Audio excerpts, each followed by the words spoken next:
Welcome to drboycetv.com, the home for intelligent Black people.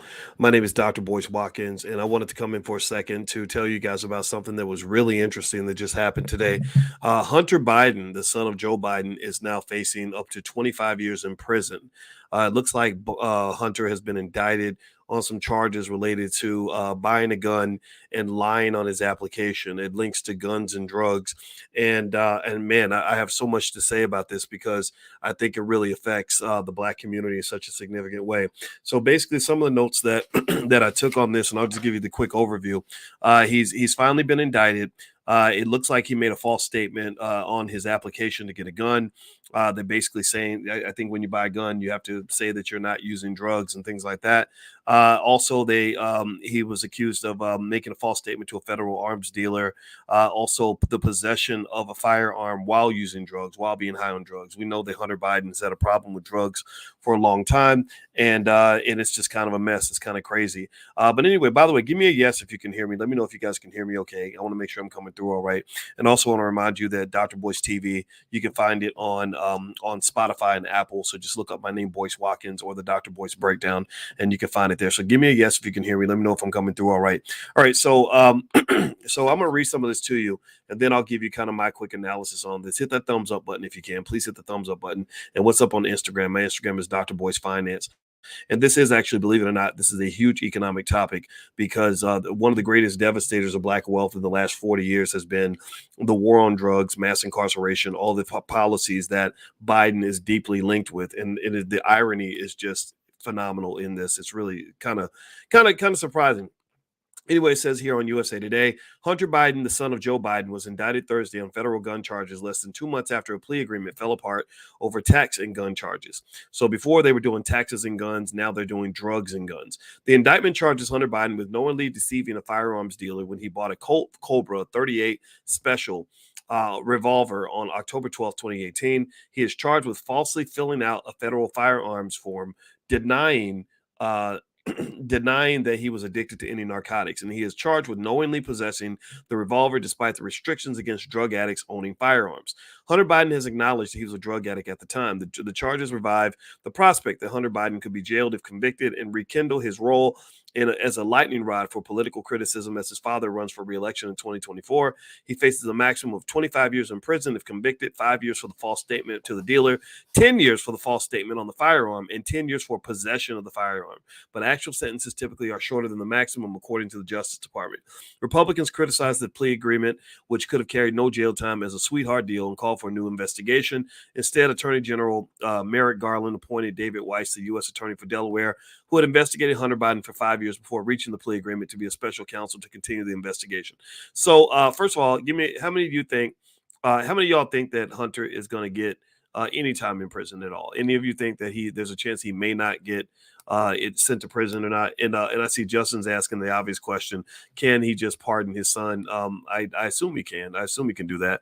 It's how many of you think? I kind of, the more I read about this, the more I believe that it is possible that he may not get any punishment at all, which I think is kind of interesting. Now, here's why I talked about this issue. This is why I brought this up, and I want to point out the irony behind it. Joe Biden, one of his most notorious efforts was to incarcerate people, particularly for drugs. If you remember, in 1993, 94, 95, he had very, very tough language when it came to drugs. There was no forgiveness, no space, no nothing. If you get caught with drugs, using drugs, selling drugs, they're going to throw you in prison, lock you up in prison, throw away the key. And I wrote about some of this when I wrote one of my first books. Is called "What If George Bush Were a Black Man?" And in that book, I was pointing out how policies like that, how that thin margin of error that they tend to give Black people, where they judge us, and then don't allow for that same grace that they allow for themselves, has devastated the Black community.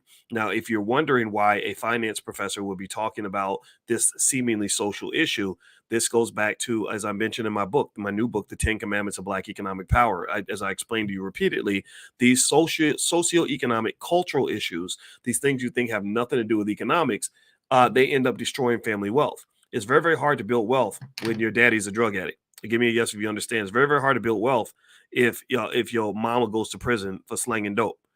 Give me a yes if you understand. It's very, very hard to build wealth if you're traumatized because your siblings got shot on the way to school by a dope dealer in the middle of a drive-by, right? So what you got to understand is that when you talk about Biden and you talk about drugs and guns and the overlap of drugs and guns, what they're experiencing is just a drop of what the black community has experienced, what the black community has gone through.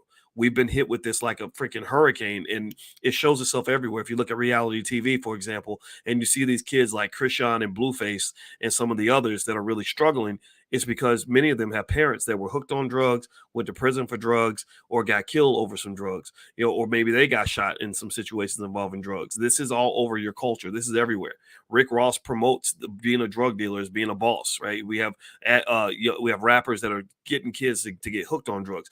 Fentanyl abuse and addiction is out of control right now. I have two friends who had to drop their 21-year-old sons off for rehab in the last 2 weeks. Right. So this stuff is serious. This stuff is real. This stuff is bad. It really hit your community first. Now it's hitting everybody else. And now they're responding differently when it hits them than they did when it hit you. Now, the other thing that's interesting about this that just sort of creates this awkward karma is, when they're going through this prosecution of Trump.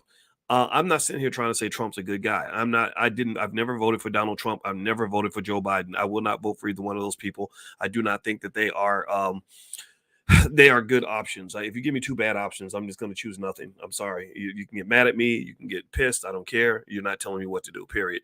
And one of the things that I warned about was that you're going down a dangerous slope when you start trying to prosecute your political enemies, because all these politicians are dirty. All these politicians got stuff in their background that they're trying to hide. Obama has, if you really paid attention, if you really read everything I read and saw everything I saw and lived in Chicago like I did during the Obama presidency, you would know that there are many, many, many, many things in Obama's history and in his present that are definitely things that could get him into trouble, affiliations that he's had, associated, anybody. It doesn't matter who it is. And I don't even hold it against him. I think Obama's a smart guy. I like Obama more than I like either Trump or Biden, to be honest with you. If they were all three running, I would want Obama to win. So let's just be clear about that. But most of these politicians don't have a squeaky clean background. So when one criminal calls another criminal a criminal, well, then that means that the second criminal is going to call the first criminal criminal. Next thing you know, you just have a whole bunch of criminals.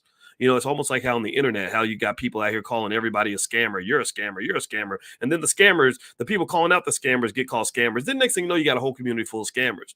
When instead it's a matter of people not even understanding nuance or just sort of throwing around things without understanding that what goes around typically comes around. Karma is real. Karma is real, and karma can be a bitch. And in this particular case with Biden, karma is hitting his family pretty hard, because I find it incredibly ironic that the man who was the hardest on other people when it came to drugs and guns has a son that is now being indicted for drugs and guns. Now, what will happen? Well, his Biden privilege is going to kick in. Joe Biden and his son Hunter is not going to go to prison. If he does, he won't go for very long. That's what power does. That's the unfairness of it all. But I do think that the irony is quite extraordinary, and I thought it was worth talking about. And I hope that this conversation helps you to kind of see it in a certain way, okay? Because I don't think media does a good job of really talking about the whole issue and breaking it down properly. They just sort of talk about the surface stuff, and I like to go a little bit deeper than that. All right, guys, I'm going to go. I just want to come in and talk to you guys for a second. Please hit the thumbs up button, thumbs up, share, subscribe. My new book is called The 10 Commandments of Black Economic Power. Also, if you go to my website, boycewatkins.com, we are B1. That means Black first. We believe in wealth building, education, and also putting the Black community at the top of your priority list. And there are resources on my website at boycewatkins.com that you can have for free, that you can take a look at. Our $5 a day investing plan. There's a training called How to Make Money Without Working that everyone seems to like, and a lot of other great stuff that you guys can pick up. And of course, my new book is called The 10 Commandments of Black Economic Power. So God bless you guys. Thank you for listening. Please hit the thumbs up button, thumbs up, share, subscribe. And I hope to see you at the All Black National Convention, which is going to happen October 20th in Atlanta at the Marriott Marquis. If you'd like to learn more, you can visit allblacknationalconvention.com. That's allblacknationalconvention.com. And of course, this podcast is on Spotify and Apple. All you got to do is look up my name. So take care, everybody. Have a good night. And I'll check in with you guys a little bit later. Be good. Peace.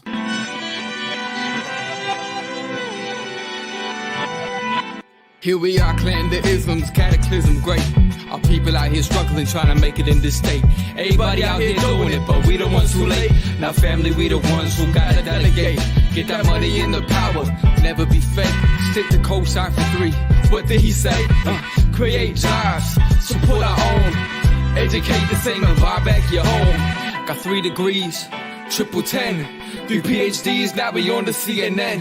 DBTV, let's talk about negligence. Ignorance is bliss, but we can turn it to intelligence. Believe none of what you hear, half of what you see.